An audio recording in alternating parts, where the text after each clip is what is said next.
Et coucou, lundi 13h, me voilà. Alors cette semaine sans Margot, elle est repartie à Paris.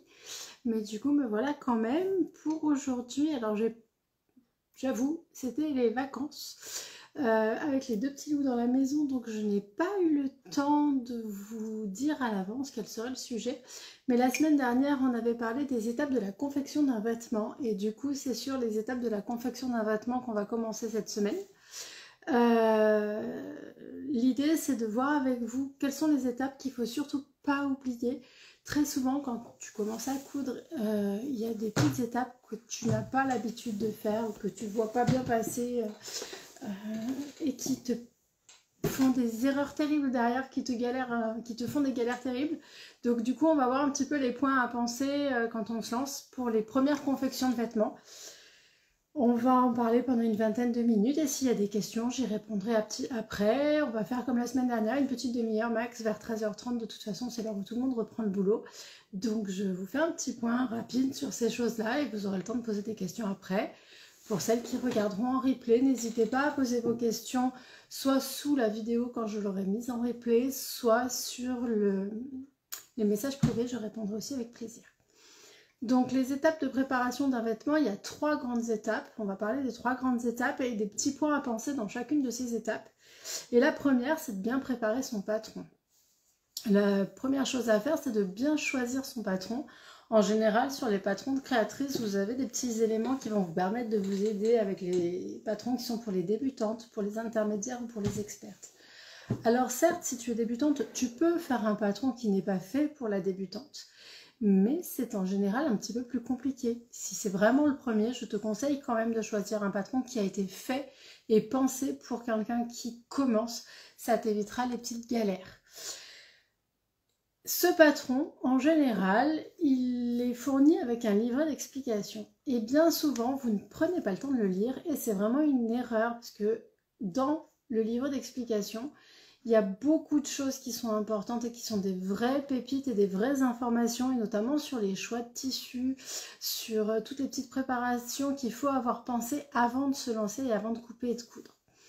Donc il faut penser à lire le tuto qui est fourni, à bien vérifier la taille. On ne se base pas sur les tailles du commerce. C'est pas parce que dans le commerce tu as une taille qui te va habituellement que les patrons seront forcément tous de la même taille. D'une créatrice à l'autre, ça peut changer.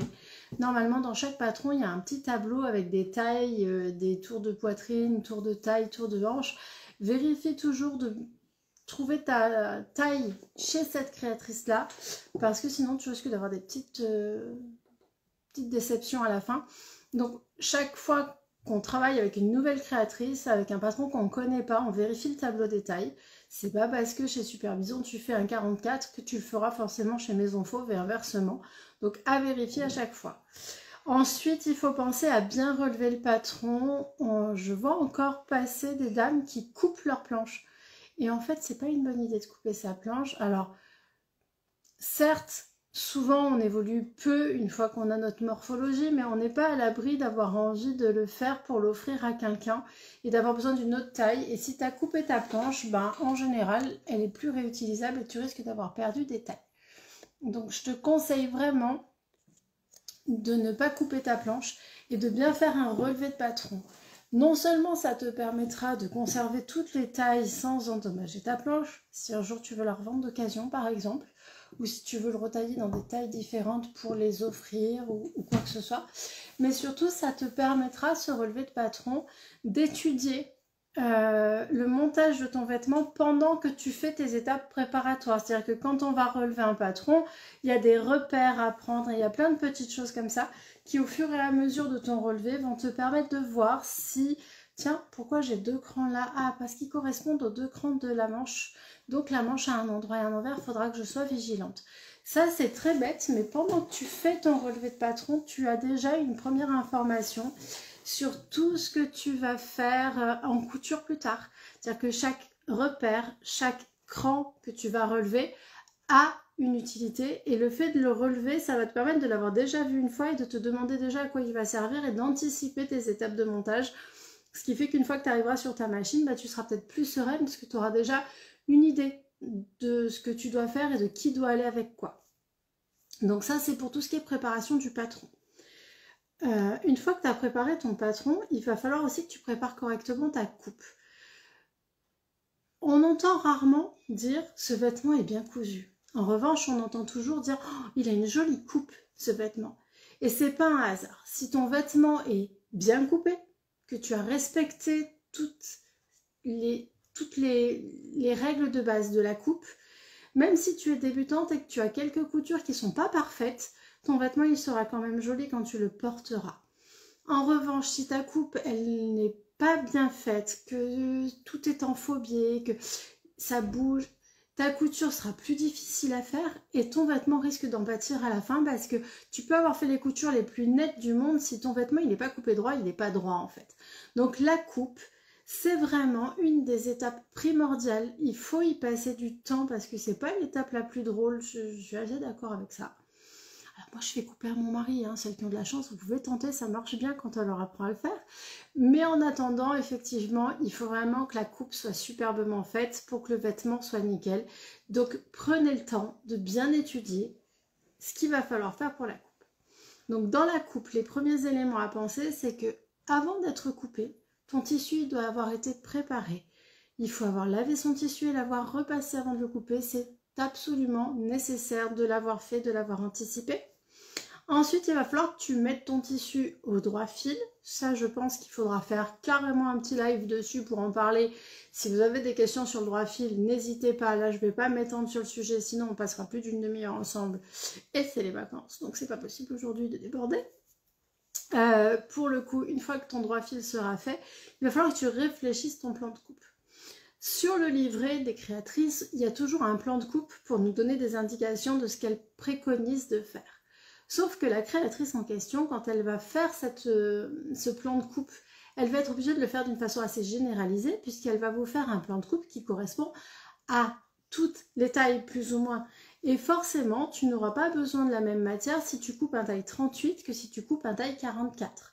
Donc le plan de coupe, il est bien fait, mais souvent, il n'est pas des plus économes. Donc quand on commence à coudre, souvent, c'est pas dramatique de perdre un petit peu de matière, mais si on le retravaille, qu'on le réfléchit, très souvent, on peut arriver à être plus économe sur le tissu. Typiquement, moi, quand je fais des vêtements pour moi, je prends les 2,50 m qu'on préconise. Et dans ces 2,50 m, en général, je coupe le vêtement, mais j'arrive aussi à rajouter les pièces pour faire un vêtement à ma fille en taille 8 ans. Donc, si je faisais comme le dit la créatrice, bien souvent, je ne rentrerai pas les pièces de Mathilde. C'est juste une question de refaire son puzzle et de chercher, en mettant toutes ces pièces au droit fil, bien entendu, en respectant toutes ces règles d'or-là, mais de refaire son puzzle de pièces pour arriver à économiser un maximum de matière. C'est quand même intéressant de savoir le faire parce que ça peut très vite coûter cher, les métrages de tissu.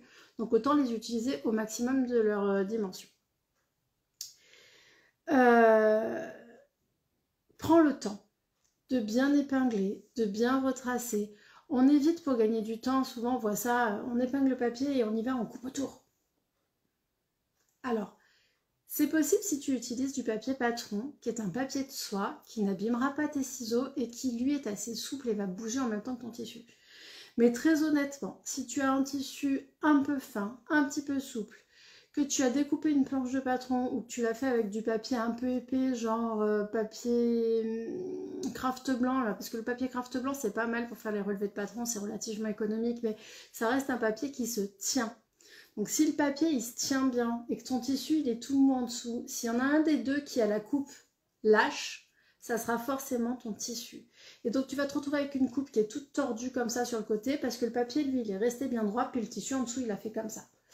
Donc quand on doit couper, on pose ces pièces de patron, on les redessine, on retrace autour et ensuite on les enlève, on épingle les deux tissus ensemble et on ne coupe que son tissu sans le papier. Alors certes, ça prend plus de temps, mais c'est important parce que si ta coupe n'est pas droite, tu ne pourras pas suivre ton bord de tissu. Très souvent, on vous conseille d'utiliser comme repère de couture le bord de votre pied de machine à coudre pour que le tissu soit bien au bord du pied et que vous soyez sûr d'être bien droite. Si ton bord de tissu il fait comme ça, tu ne pourras pas être bien droite en face, ça va pas être possible en fait. Donc du coup, prendre le temps de faire ces coupes et de les faire parfaitement, c'est hyper important.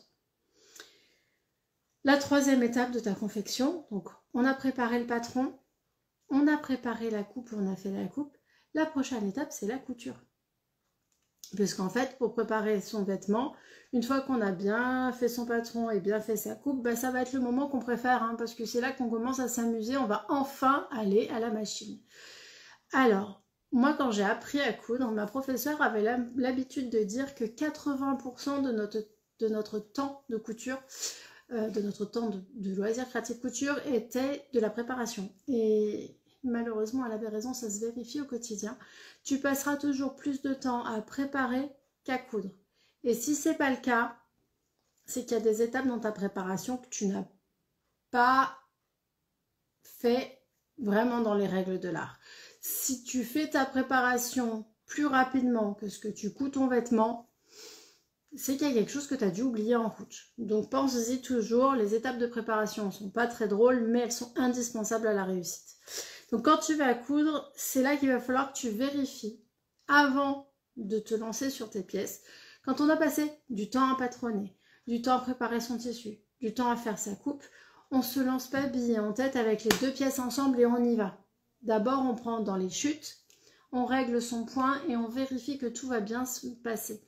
Parce que si tu commences ta couture, que ton point n'est pas réglé ou que ce n'est pas la bonne aiguille et que tu as mis ton ouvrage, tu risques d'endommager le début de ton ouvrage inutilement. Donc pense toujours à avoir une chute et à vérifier la longueur de ton point, que c'est la bonne aiguille, qu'elle n'est pas trop vieille, qu'elle ne tire pas le fil, etc., etc. Le fait d'avoir fait toutes ces petites vérifications-là, après tu peux te lancer sur ton vêtement sereine. Pense à vérifier avant de coudre que tu as relevé tout écran, que tu as fait tous tes repères, que tu n'as pas mélangé tes endroits et tes envers, etc., etc. En fait, tout se passera bien si tu as bien préparé et que tu sais où tu vas quand tu vas commencer à coudre. Je pense qu'on a fait un tour complet des premières étapes de préparation aux vêtements. Pour l'instant, je vois que vous êtes quelques-uns, mais je ne vois pas de questions, c'est que j'ai dû être assez claire. Alors, je vais poser quand même la question, moi, pour celles qui verront en replay. Est-ce qu'il y a des étapes qui vous paraissent pas claires? Est-ce qu'il y a des étapes que vous avez l'impression de ne pas maîtriser? Est-ce qu'il y a des étapes qu'il vous intéresserait de voir en live avec moi sur un lundi pour savoir à peu près quoi vous proposer dans les prochains? Parce que j'ai pas mal d'idées, mais je voudrais savoir dans quel ordre vous les proposez. Il est donc... J'ai pas été si bavarde que ça parce que j'avais dit 15 minutes pour vous expliquer tout ça et que ça fait 15 minutes. Je vais attendre encore 2-3 minutes avec mon café, voir s'il y a des questions. Et s'il n'y a pas de questions, ben, j'arrêterai le live pour aujourd'hui. Et je vous préparerai pour la semaine prochaine un petit questionnaire pour vous demander quel sujet vous voulez aborder. Donc, pas de questions du tout. Mais c'est les premiers et j'avais oublié de vous donner le rendez-vous. De quoi on va parler la semaine prochaine? Est-ce qu'on ne parlerait pas du matériel dont on a besoin pour commencer? Parce que je vous vois tout, hein. Vous faites toute la même chose. Vous achetez des millions de matériel. La plupart, vous ne savez pas vous en servir, vous ne savez pas à quoi ils vont vous servir. Bon, je pense que je vais vous faire un coucou pour aujourd'hui. Je vous dire à lundi prochain en vous souhaitant une bonne semaine et plein de jolies cousettes.